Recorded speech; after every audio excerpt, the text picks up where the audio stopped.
వివోఏలు సెర్ఫ్ ఉద్యోగులుగా గుర్తించాలని కోరుతూ ఐకేపీ వివోఏలు అమ్మవారికి బోనాలు సమర్పించారు. నిర్మల్ జిల్లా కేంద్రంలో కలెక్టర్ కార్యాలయం నుండి పోచమ్మ ఆలయం వరకు పాదయాత్ర చేపట్టారు. 40 రోజులుగా ఎండనక వాననక సమ్మె చేస్తున్న పట్టించుకొని సీఎం కేసీఆర్ కు సమస్యలు పరిష్కరించేలా జ్ఞానం కల్పించాలని అమ్మవారిని వేడుకుంటున్నట్లు తెలిపారు.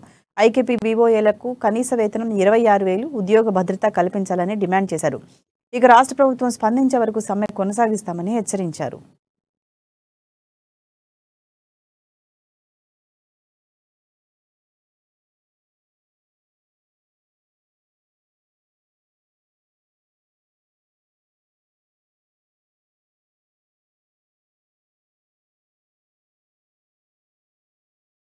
రోజుకొక తీరు మేము సమ్మె చేస్తుంటే ప్రభుత్వం కనీసం మా మీద చూపు కూడా చూడడం లేదు.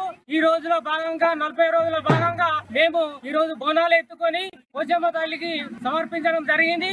ఈ విధంగా పోచమ్మ తల్లికి సమర్పించడం వల్ల పోచమ్మ తల్లి మన కేసీఆర్ యొక్క గౌరవ కేసీఆర్ యొక్క మదిలో ఉండి మనసులో ఉండి మా యొక్క వేతనాలు పెంచాలని ప్రభుత్వానికి మేము విన్నవించుకుంటున్నాం.